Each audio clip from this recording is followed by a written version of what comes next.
যুক্তরাষ্ট্রের মুসলিম অধিকার সংগঠনকে সন্ত্রাসী সংগঠন ঘোষণা। যুক্তরাষ্ট্রের মুসলিম অধিকার সংগঠন সিআইআরকে the council on American Islamic relations বিদেশি সন্ত্রাসী সংগঠন ঘোষণা করেছেন ফ্লোরিডা সরকার। একই সঙ্গে মুসলিম ব্রাদারহুডকেও এই তালিকায় অন্তর্ভুক্ত করা হয়েছে। স্থানীয় সময় সোমবার ৮ ডিসেম্বর এক্সে এক পোস্টে নির্বাহী আদেশের বিষয়টি নিশ্চিত করেছেন ফ্লোরিডার গভর্নর রন ডিসেন্টিস। গত মাসে এমন সিদ্ধান্ত নেয় টেক্সাস অঙ্গরাজ্য, খবর এপির। তবে ফ্লোরিডার এমন ঘোষণার ক্ষুব্ধ প্রতিক্রিয়া জানিয়েছে সিএআইআর। তারা সিদ্ধান্তটিকে অসাংবিধানিক ও মানহানির আখ্যা দিয়ে আদালতে যাওয়ার ঘোষণা দিয়েছে।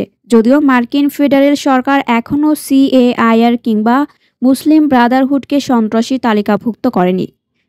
ফ্লোরিডার আদেশ অনুযায়ী রাজ্যের নির্বাহী বা মন্ত্রিসভা সংশ্লিষ্ট কোনো সংস্থা এই দুই সংগঠন অথবা তাদের সহায়তাকারী কোনো ব্যক্তি বা প্রতিষ্ঠানের সঙ্গে চুক্তি, নিয়োগ বা অর্থায়ন করতে পারবে না।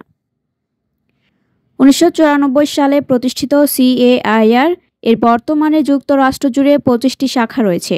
গত মাসে সংস্থাটি টেক্সাসের গভর্নর গ্রেগ অ্যাবটের অনুরূপ ঘোষণার বিরুদ্ধে ফেডারেল আদালতে মামলা করেছে। অন্যদিকে প্রায় এক শতাব্দী আগে মিশরে প্রতিষ্ঠিত মুসলিম ব্রাদারহুড বিশ্বজুড়ে শাখা বিস্তার করেছে। সংগঠনটি দাবি করে তারা বহু বছর আগে সহিংসতা ত্যাগ করেছে এবং গণতান্ত্রিক প্রক্রিয়া ও নির্বাচনের মাধ্যমে ইসলাম ভিত্তিক রাজনীতি বিস্তারে বিশ্বাসী।